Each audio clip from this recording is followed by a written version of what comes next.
Hello, and thank you for joining us today for Frost & Sullivan's latest webinar from our Intelligent Mobility practice. Today's event is titled The Advent of Flying Cars and the Road Ahead. My name is Anna, and I oversee Frost & Sullivan's growth, innovation, and leadership briefings. Before we begin today's event, I'd like to go over a few quick notes.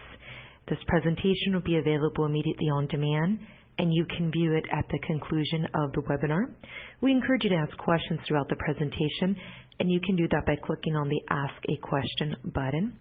You can also safely share this briefing at any time by clicking on the Share button. On today's presentation, we will have some detailed slides, so there's a full screen feature available to you at the bottom right-hand corner of the screen. Our presenters today are Benny Daniel, Vice President, and also from Frost & Sullivan, Joe Praveen, Industry Analyst with our Mobility Group. And joining us today are a few guest speakers. We have Robert Digemars from Paladin International BV. He is a CEO. And joining us as well is Mike Smith, Chairman and Co-founder with the Nailcraft. With that, I would now like to hand the presentation over to Benny. Please begin. Thank you so much, Anna, and a very good day to everybody. As you might have heard, we've got an exciting panel to present their views, vision that is complementary to what Frost & Sullivan believes is going to be the future of the flying car market. So without any further ado, let's get started. Quite an interesting picture, isn't it? If you look at the flying car market, in the eyes of many, this is nothing but a reality that's limited to either sci-fi movies or some kind of fiction. Whether it was Back to the Future or the Jetsons, their concepts have always caught the imaginations of many people, but not the belief and the investment that it is required to take this forward. But that is true only till this point of time.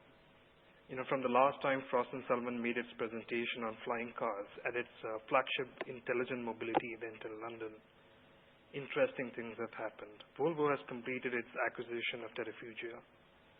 Mercedes has announced a $38 million investment as a part of a bigger consortium into the German-based VTOL maker Volocopter.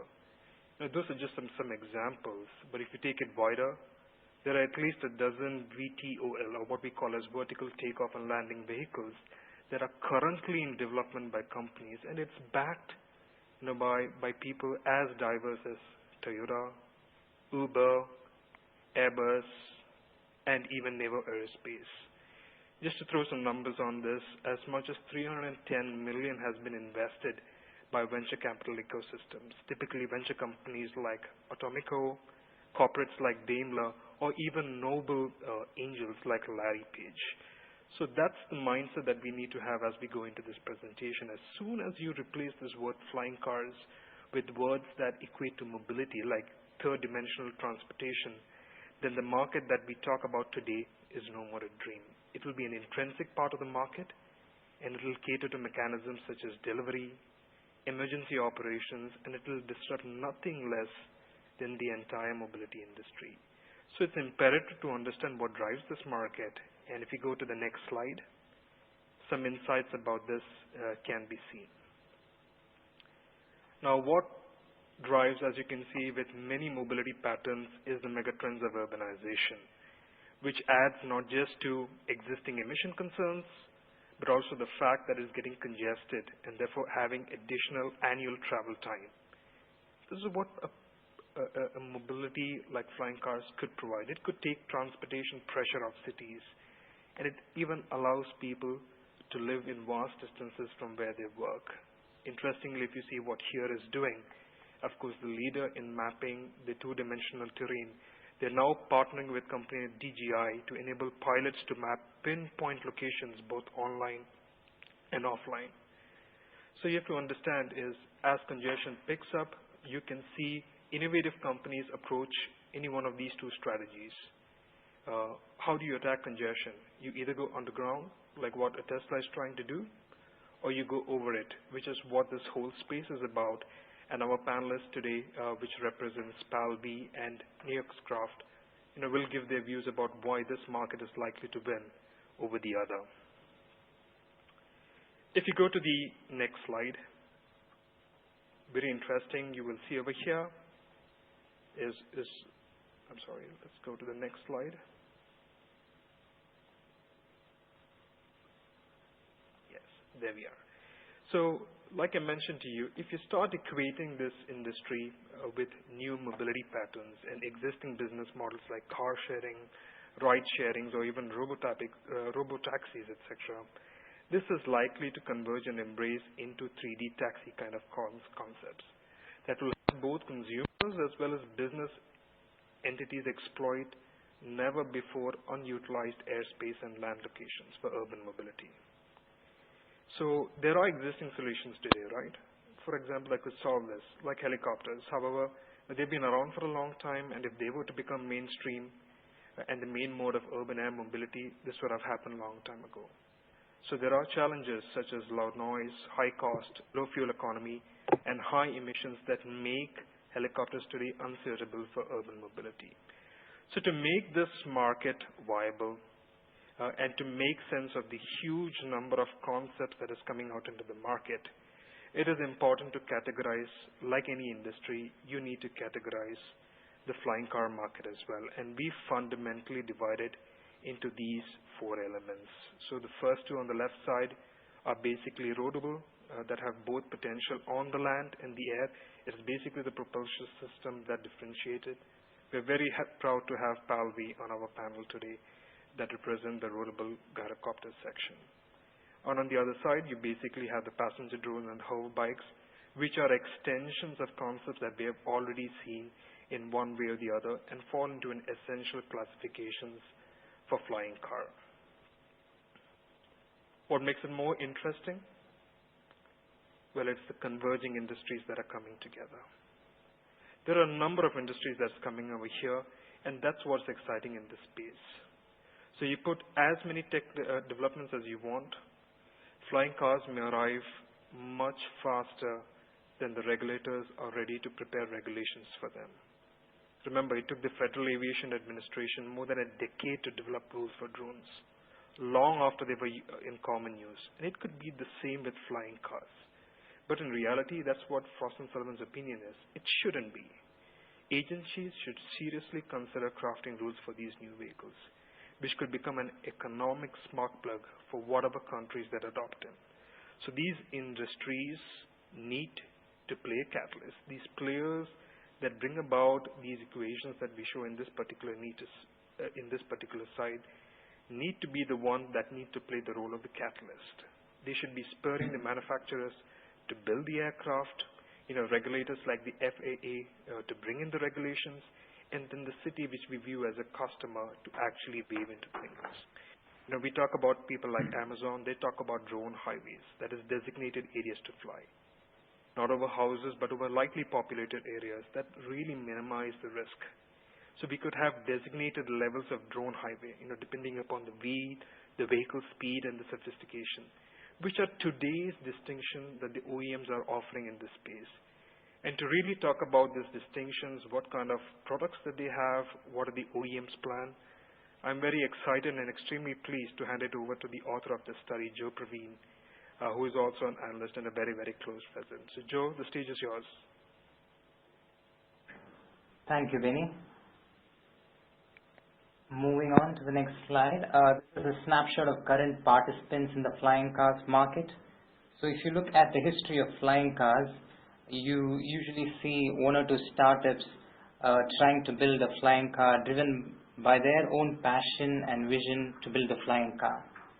Now, for the first time ever, we are witnessing a paradigm shift where established companies from various sectors are coming into the flying car market and working towards building an urban air mobility vehicle for the future. For example, you have Airbus from the aviation space working on a couple of concepts, and just last week they tested their flying car named Vahana. Uber from the ride-hailing space has been an active participant in the flying car space, and they envision to test air taxi services in cities like Los Angeles and Dubai by the year 2020. From the technology space, as Benny mentioned, we have Google's co-founder Larry Page, who has invested in a flying car startup called Kitty Hawk. Apart from this, we also see drone companies like EHang and flying car specialists like Terrafugia, PAL-V and Aeromobile make rapid progress in the past year. However, probably the most interesting scene is being witnessed in the automotive space. In the past 6 months, we have seen humongous investments coming into the flying cars market from the automotive industry. It all started, as Benny mentioned, with Geely acquiring a flying car company, Terrafugia, last year. Daimler followed suit and invested in the German flying car company called Volocopter. And not to be left behind, Toyota invested in a Japanese flying car company called as Cartivator. And just last week, they invested in an air taxi company called as Joby Aviation. So with such established companies coming into this flying car space, we are witnessing for the first time a flying cars market taking shape and becoming organized. Moving on to the next slide. So this is a quick snapshot of select flying car companies and their key vehicle models. The key aspect to look at here is when these flying cars companies have conducted their first successful flight test. As you can see, most of these companies have conducted their first test in the past 5 years, which is indicative of the kind of momentum that this space has been witnessing in the recent past. These companies are also focusing on getting their vehicles certified by various road and aviation regulatory bodies to add that element of credibility to their vehicles. So they are really serious about the vehicles that they are building. They want to ultimately commercialize them, and they are working towards that. And they are also attracting investors, as Benny mentioned, from across spectrum, from venture capitalists, government bodies, private companies, as well as getting crowd-funded. Moving on to the next slide. In this slide, we dive deeper into the technical specifications of some of the vehicles. As seen in the segmentation slide presented by Benny, when we say flying cars, we are referring to a variety of urban air mobility vehicles of the future. A key specification to look at here is the range. As it stands now, gasoline-operated vehicles seem to have a higher range as opposed to electric flying cars. However, as the battery technology improves, electric flying cars will also improve their range going forward. Similarly, the cruise speed and the useful load also seem to be better in gasoline-driven flying cars as of today. From our analysis, we can say with a certain degree of confidence that different flying cars will find different applications in the future. Some will be better suited for air ambulance services, while others will be good as air taxis, while some others could also be specific recreational vehicles. So talking about the future, who better to talk about it than the CEO of PAL-V himself? Robert, over to you. Yeah, thank you, Joe. I'm a bit crippled because I cannot see the slides changing, but I'll help presenting. So, PAL-V is one of the pioneers in this business, and when we started, we were planning as a flying car company. Now we find ourselves in the world of changing the future of mobility, which is a thrilling time to be in. So if you take the next slide, there you see a girl waving at the air, and that's actually what many people would like to do, flying. But until now, private flying has been very impractical because you start from a place where you don't want to leave and you end up at a place where you don't want to be. So now technology has advanced and solutions are coming into the market in different stages in time, all called flying cars, but actually having quite different traits, like Joe was saying. So if you look to the next slide, you actually see what we consider the two basic market segments in personal flying mobility. One is the urban mobility, where people fly short ranges, and the intercity mobility or rural mobility, where our first product is targeted. So you see quite different market segments, one going from vertiport to vertiport short range, or the flying cars which go longer range and actually don't fly in the city, but fly to cities and between cities. So if you take the next slide, you see the roadmap of PAL-V bringing products for the various markets over time once technology is mature. The first product we do is the PAL-V Liberty, which we actually present the first production model in Geneva in a couple of weeks' time, and first keys will be handed to customers next year. Well, the air taxi market is coming, which will be maturing in 2025 to 2028, where we will have another product, and further on, autonomy will kick in, and then the market will go through a big surge again. So that's why big companies are looking at this market, and also we are in contact with a number of them.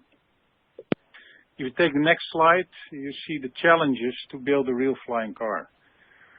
So to build a real flying car, you have this problem that aviation requires big things, while on the road you need compactness. A big challenge why many initiatives don't make it. Our vehicle is 4 meters long, 2 meters wide, and a very compact vehicle on the road, while it's very safe in the air because the rotor is 10 meters once you fly.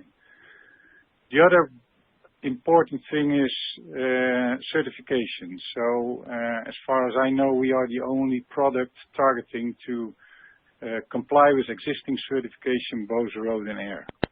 And that's why we can be in the market next year, while if you require either additions to the certification or new certifications, these things take time. If you go to the next slide, then you see what was the basic breakthrough to build a real flying car. It's road stability.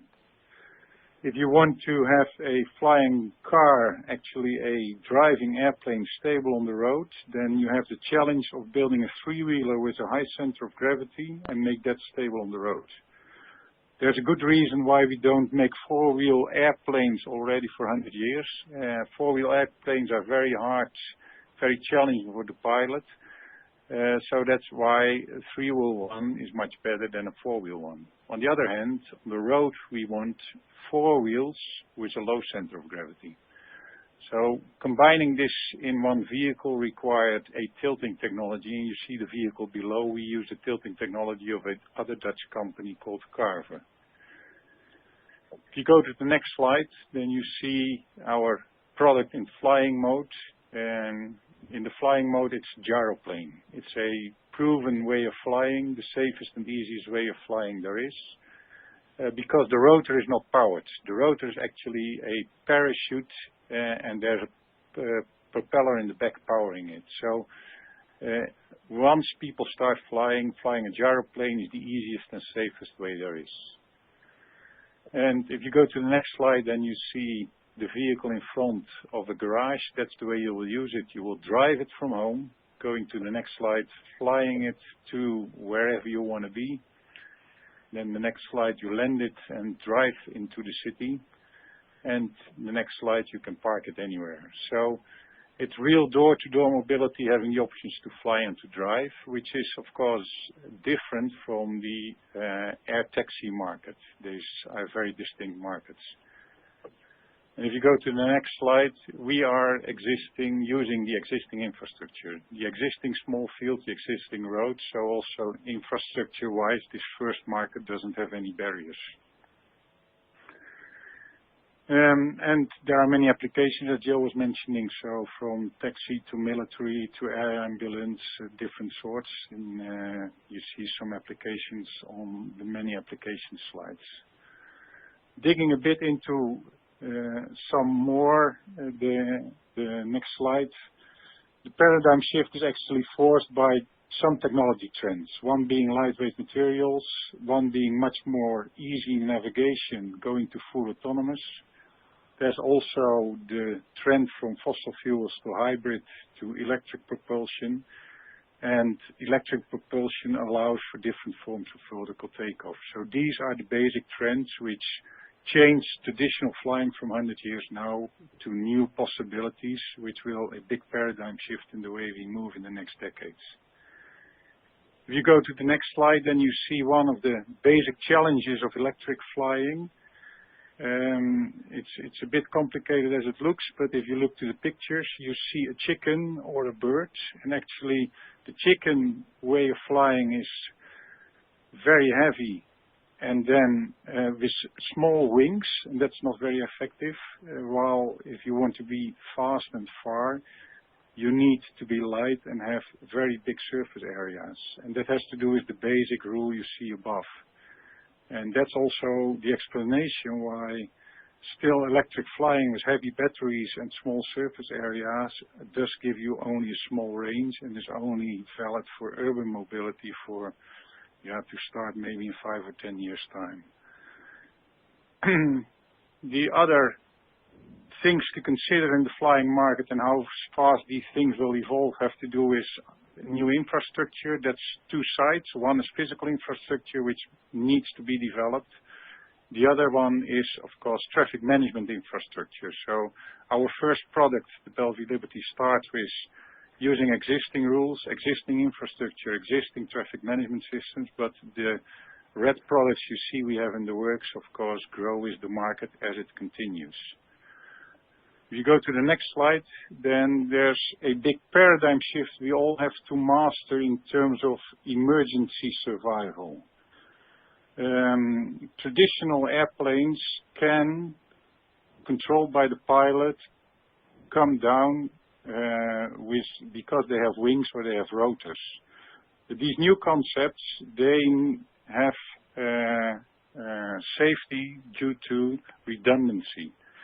But creating software redundancy and multi-redundancy is a big challenge, not only for the technology, but also for the certification side. So we have to come to solutions which give enough safety for urban areas. And that's not a full plane parachute. That's why I thought I'd put the next picture, which shows you two planes which have landed by full plane parachutes. This is actually what is a successful landing with a full plane parachute.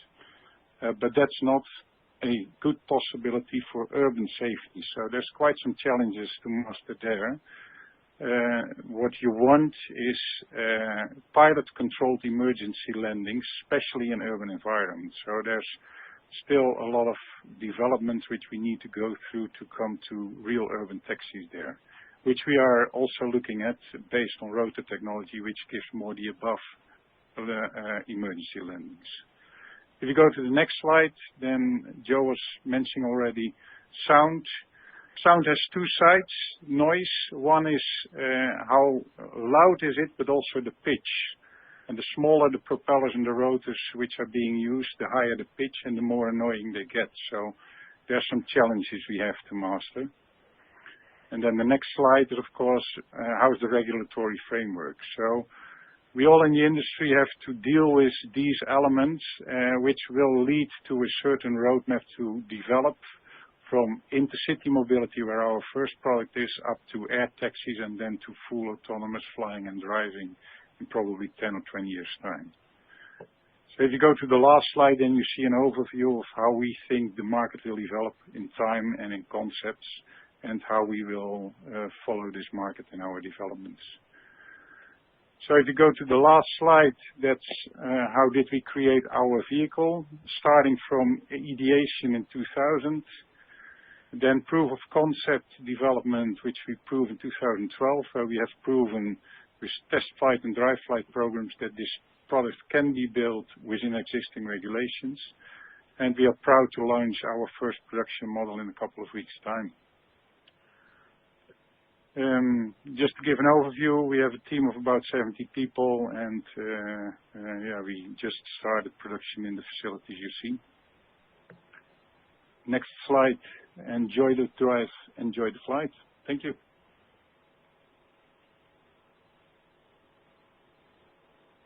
Thank you, Robert. That was definitely insightful and enlightening for us. Moving on to the next slide. This This is a snapshot of the vehicles which are poised to be launched in the next few years, along with their prices. Some of these vehicles are still in development and the final prices could change in the future. However, from the initial trends, we can observe that hovercrafts such as Aerox will be the most economical, hitting just about $100,000 with limited applications. This is likely to be followed by passenger drones like the Ha-184, followed by roadable aircraft such as Terrafugia and PAL-V. There are many more companies such as Airbus, Cormorant, Carplane and Lilium Aviation which could launch flying cars in the next 5 years. However, we have not captured them in this slide as they have not announced their tentative prices yet. Moving on to the next slide. Now, when we think of flying cars, we imagine the activity to be restricted to certain parts of the globe. However, this slide shows that flying cars are slowly becoming a global phenomenon.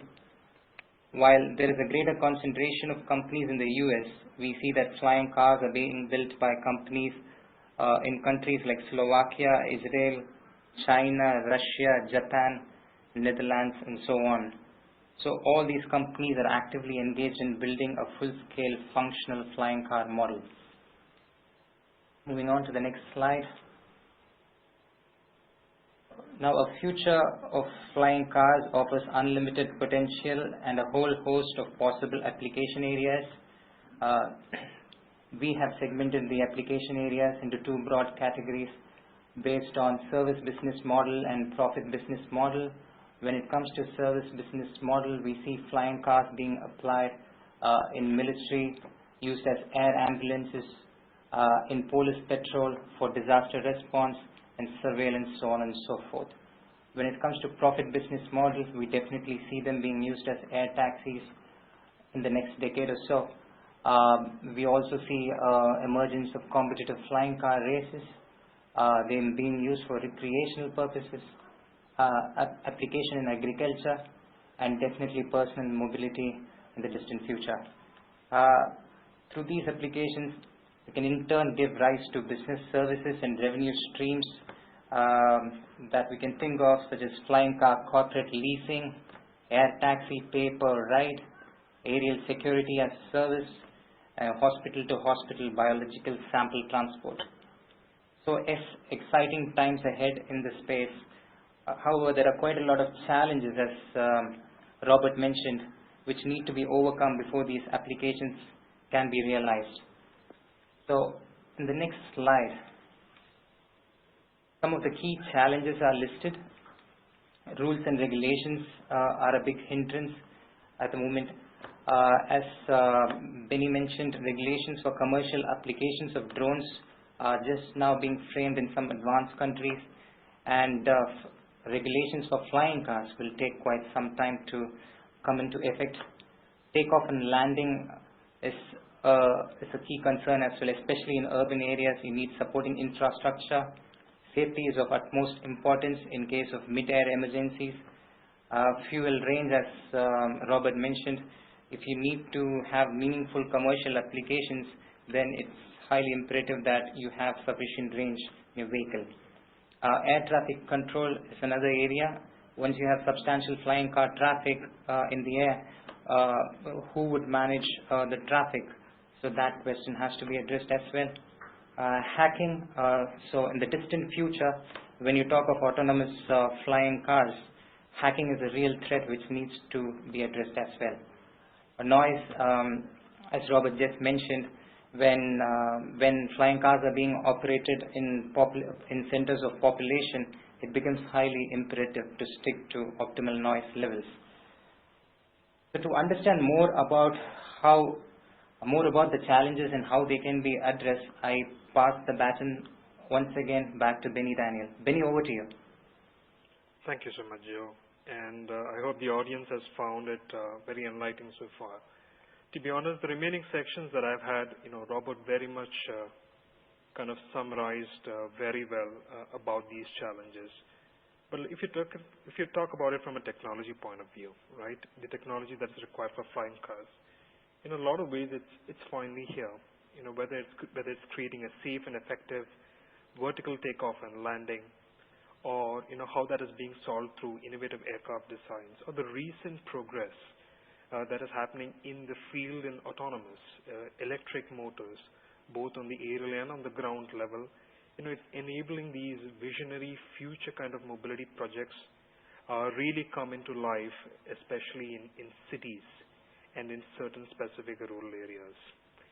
And this triggers a significant amount of interest from the industry and the investors. There are still barriers. So for example, the largest and the most challenging is the integration of flying cars into the public airspace.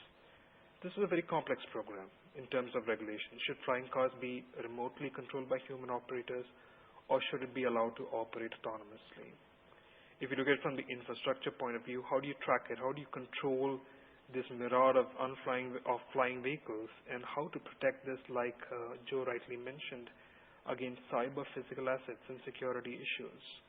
So really here the technology is how to coordinate thousands of flight paths in real time and provide collision management solutions at the same time. And that's what this slide is trying to say. The real answer is not in the individuality, but it's in the convergence.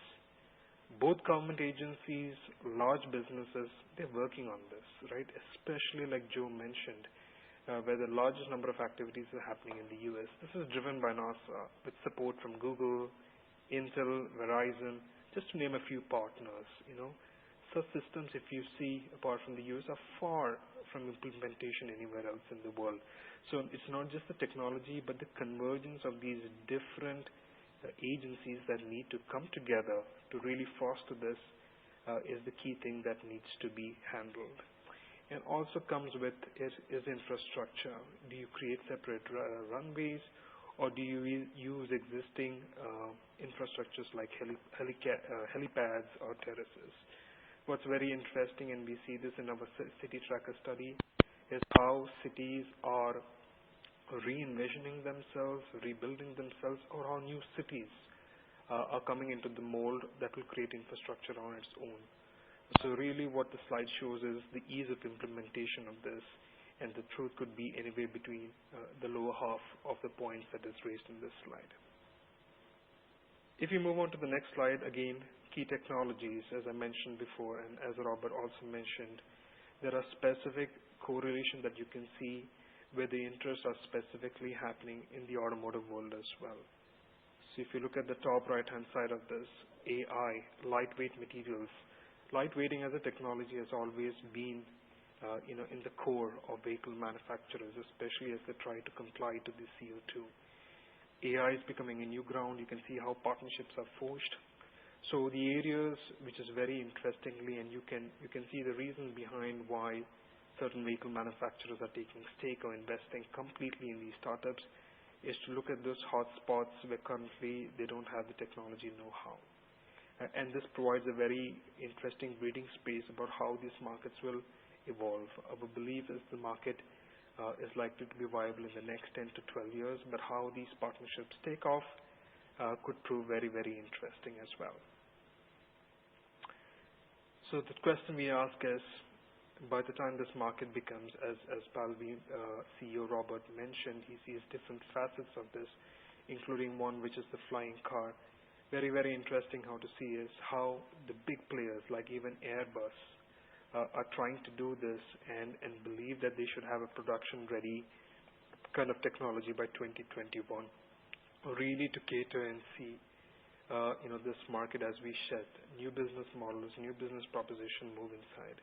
Even Uber, for all its controversy that has been recently through, their idea to have and operate in this space, even in the 2025, 2035, could push the market forward over here as well.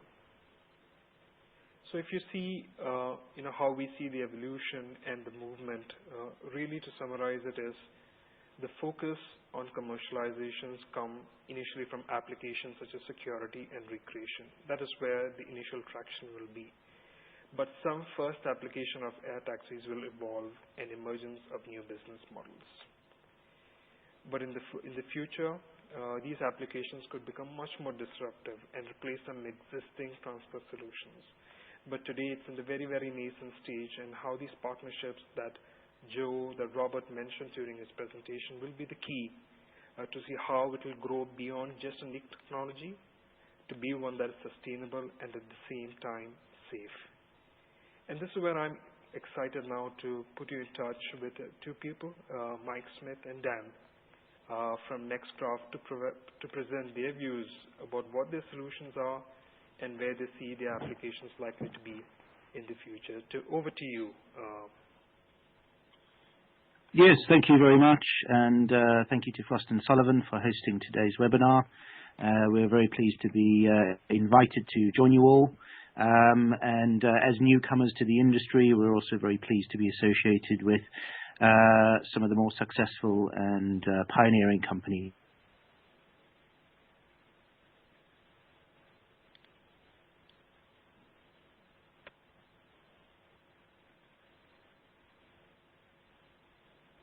Thank you so much, Mike. Are you there?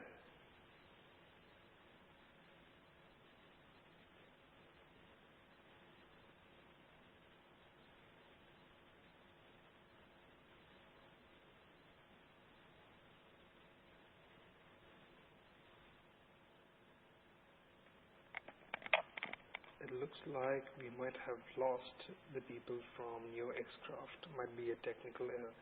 Anna, are you able to view if they're still online?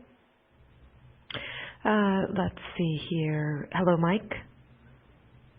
We seem to have lost them. Hello. I think I'm back. Okay, Mike. Hi. Sorry there we about go. that, everybody. Sorry Okay. about that. For some reason, the connection froze up on me there. So what we have, and again, thank you for everyone for the invitation. We're very pleased to be a part of the webinar today.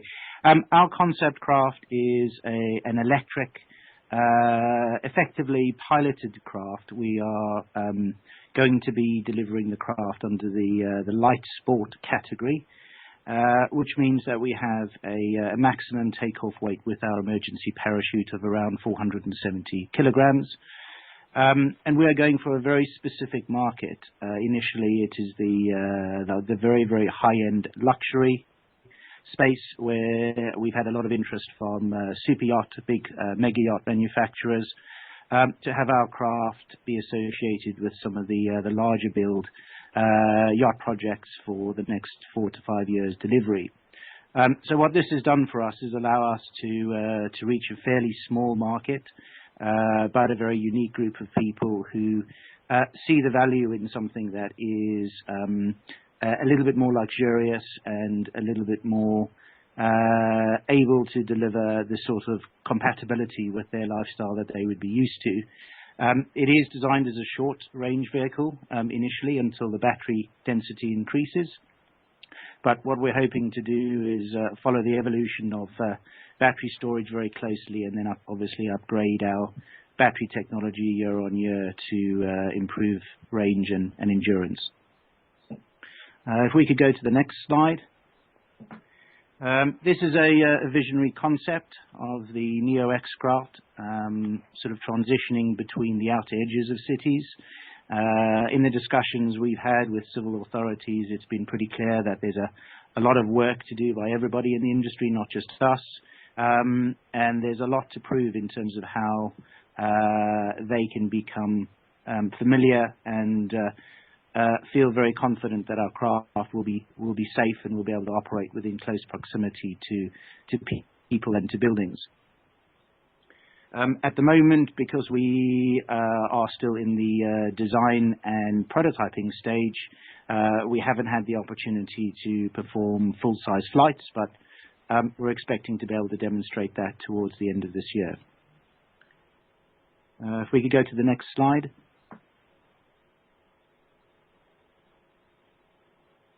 So this is another version of what we see as our space, and that is a luxury craft to be used for pleasure primarily, and then for journeys that would mostly mean getting to an airport or to a light airfield, catching a civilian form of transport, or flying from an apartment near to London to a country home, or in between work and a place of residence. That is what we expect to be the primary purpose for the vehicle, as well as allowing access to parts of the world and certainly the UK in the beginning, where you wouldn't normally be able to land even a helicopter, some of the most scenic but also inaccessible places.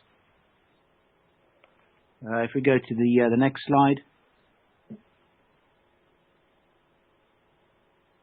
Again, another part of our vision on the early adoption of the aircraft is the ability for wealthy people to be able to own something that they can use in compatibility with their existing luxury life. To be able to take off from a mega yacht, to be able to land very close to a beach in shallow water. Our craft is very buoyant, and to sort of be able to exit the craft, keep it as a form of transport, and then be able to do some scuba diving, some snorkeling, relax on the beach, and then get back into the aircraft and fly back onto their yacht, or back to their permanent place of residence nearby. If we could go to the next slide.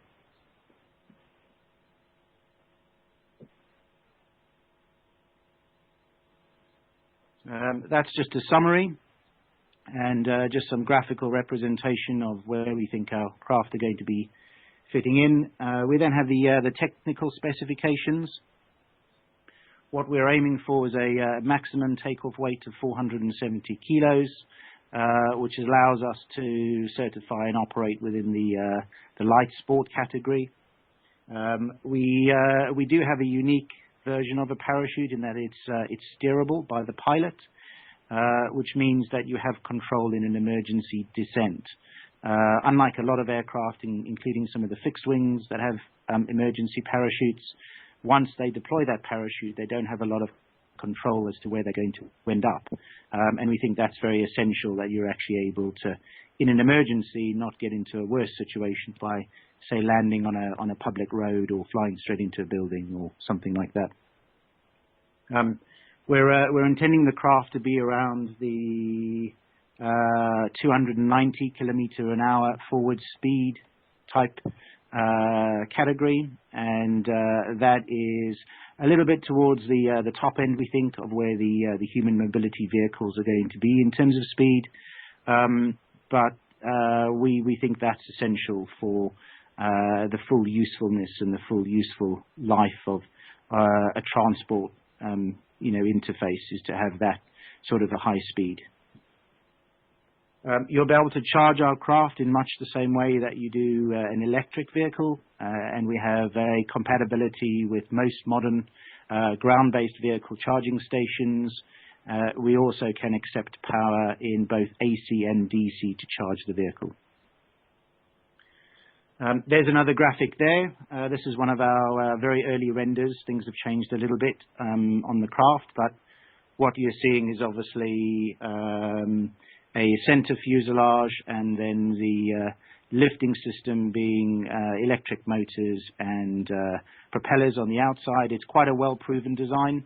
Some people say, well, we've seen that sort of arrangement in the drone industry. It's quite true. It's a very reliable, very stable format, and that is what we're going to be using for our initial version. Okay, if we go to the next slide. That's just a side-on view, another computer render of what the craft would look like. The front doors would open, and the pilot and the passenger would get in on the front of the craft. In terms of safety, we have a redundant autopilot. We have a sense and avoid system. We have an intelligent integrated parachute that is steerable. We also have a low altitude crash prevention system, which uses a combination of infrared laser range finding and a vision-based system. We're also able to monitor the craft remotely to a degree, and we have very high-grade aviation-specified avionics within the craft to serve as the primary mechanism for flight control. Okay, if we can go to the next slide.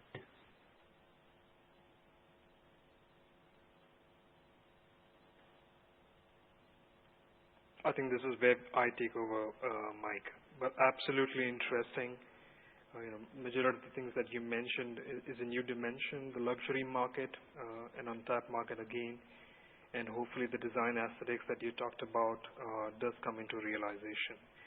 And Frost & Sullivan will get the first chance to have the test flight in it. All the best for this, Mike, and your team, and we sincerely hope the best for you. Thank you. Thank you very much. Thank you. Thank you so much, Mike. Thank you so much for being part of our panel today. And really to summarize, before we give it to the audience to ask any questions, take full advantage of the two panelists that we have. Just a quick summary is right in front of you. We talked about regulations where both Robert and Mike rightly mentioned it's not just on them. There's a significant amount of activities that need to be done by the regulators and all the other bodies. And it's quite point to see how all of them are converging, if not at a fast pace, definitely at a rate that can be deemed acceptable. If you can see the applications Joe mentioned about it, we see initially happening in the recreation field, in the military field, and we've seen from Neo X-Craft their mindset and vision about how this can initially even go into the private consumer world, especially in the high-end luxury. Joe talked about in his introduction about the number of tests that have happened, and it shows really the seriousness of this market, with the tests starting as back as 5 years ago. There are challenges, as we rightly mentioned, but with the passage of time, most likely these are to be overcome.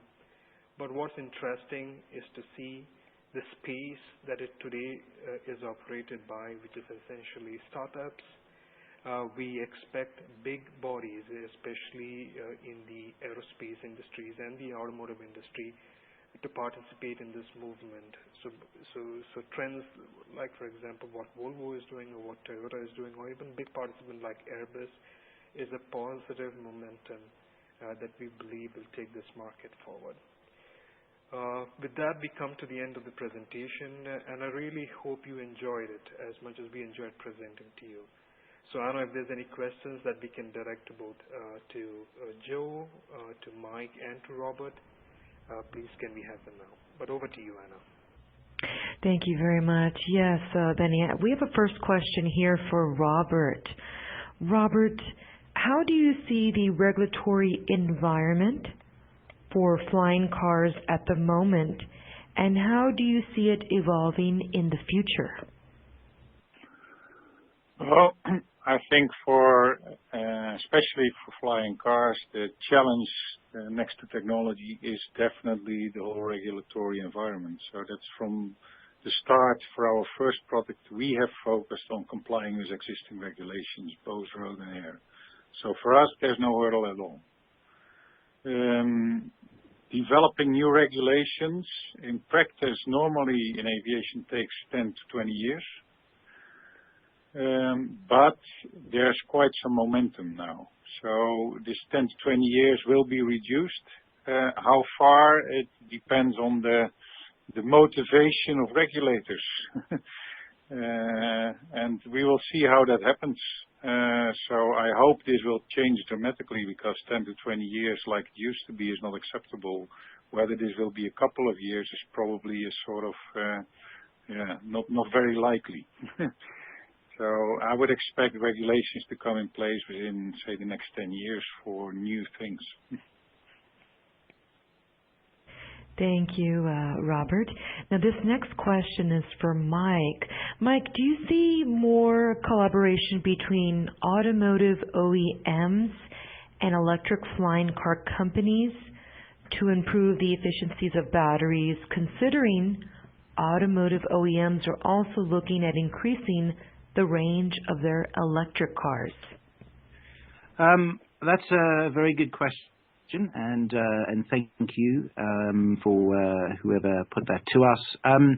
We've entered into a partnership, which you may have seen on our social media over the last week or so, with a leading graphene manufacturer in the UK called Graphene. And what we started to do is investigate in the early stages of how graphene as a complementary addition to existing battery technology can boost the power density while reducing the weight. And we've had some very, very interesting results from lab tests. So I would say the improvement could come in two ways. It could come from the EV ground market upwards to the electrical air platform, air transport market, or it could come the other way. It could be that the greatest demand for light and high energy dense battery cells is in the air. It's much more of an advantage to have lighter, more powerful cells in the air, and it could start there. It could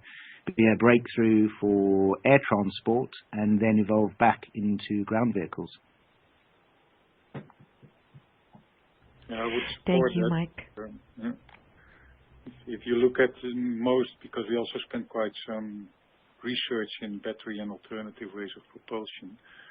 If you look at the car drivers, then it's much more getting materials out which are only produced in China. So much of the research is going on to change. So the drivers in the ground EV industry is completely different from the air. So I would guess that the lighter batteries will be pushed more by the air vehicles than by the ground vehicle technology. Yes, I would agree. Thank you, Mike. Thank you, Robert. Here's a question for Palvi for Robert here. How much power is required to keep the vehicle in the air at cruise speed, and what is that cruise speed? Well, cruise speed is around 150 kilometers per hour. The power required at that level is around 140 horsepower. We have 200 horsepower on board, but that's of course for taking off.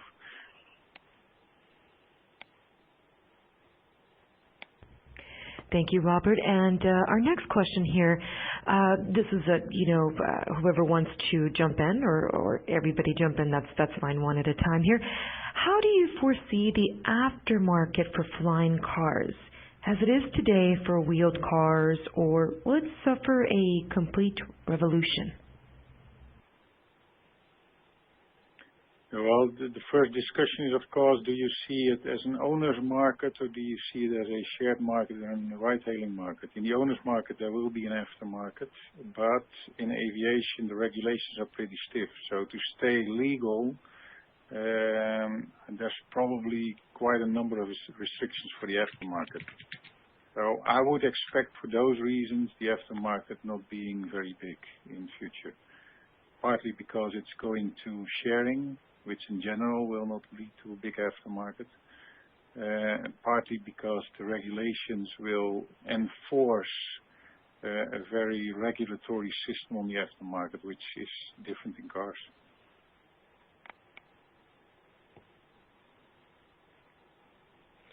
Mike, any thoughts from your side on that question about aftermarket, especially as your vision is to cater to the luxury side of things?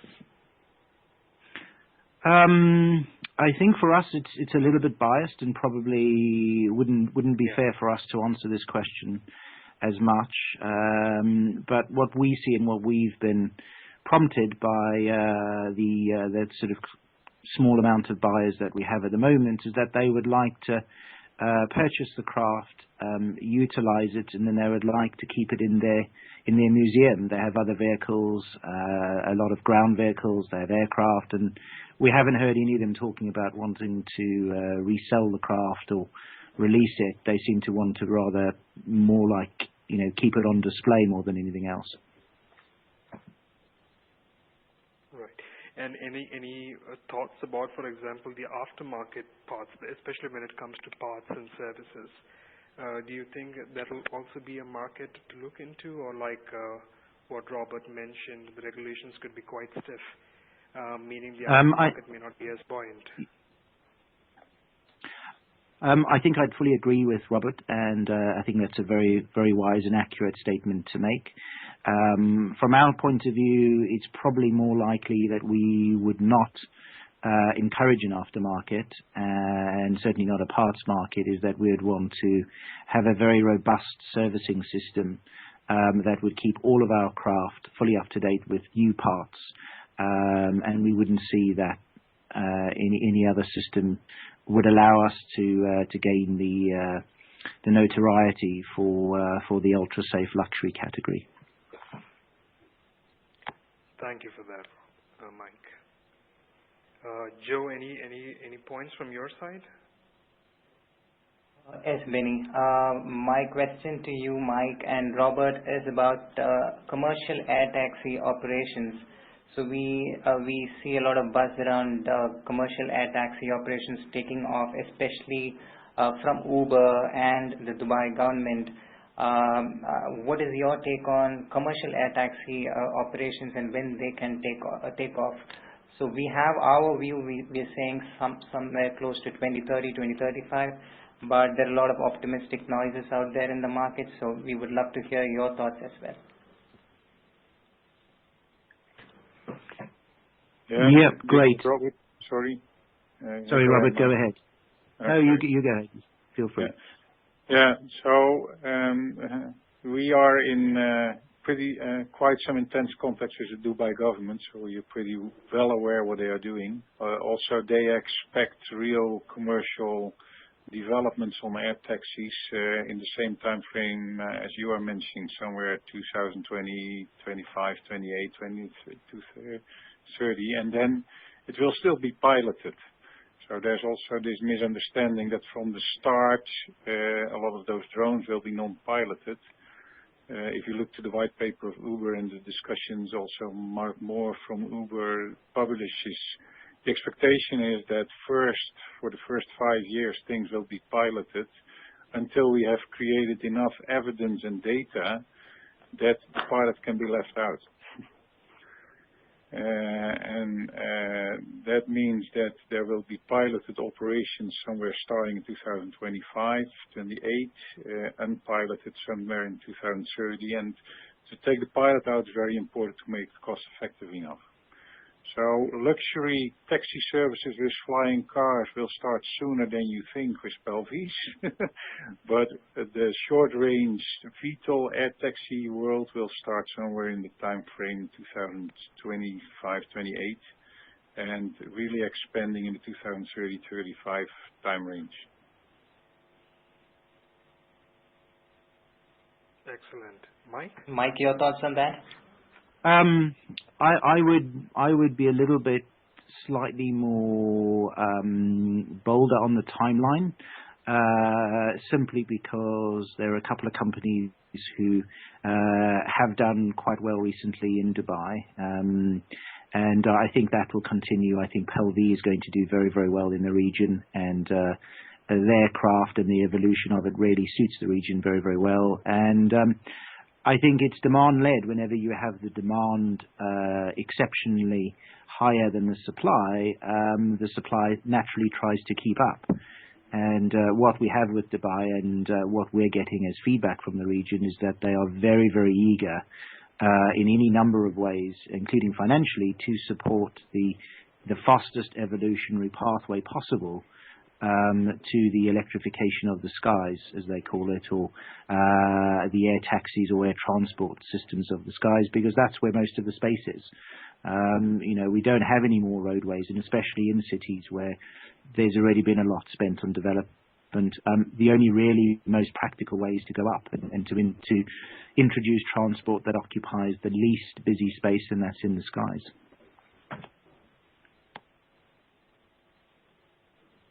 Thank you, Mike, for your thoughts. Benny, over to you. I think this might be it in terms of questions, unless we have any last ones from the audience. No, that actually would be it at this time. So I would like to go ahead and conclude today's webinar. Once again, we'd like to thank PLV, Robert, PLV International, also Neocraft, Mike Smith, and also Benny Daniel, and also Joe Praveen for joining us today. If there's any additional questions or feedback, feel free to contact Joe. His contact details are provided on your screen at this time, as well as Benny. They'll be able to address any questions, or if you want to meet one-on-one, they'll give you some more information. Once again, we'd like to thank everyone for joining us today, and enjoy the rest of your day. Thank you.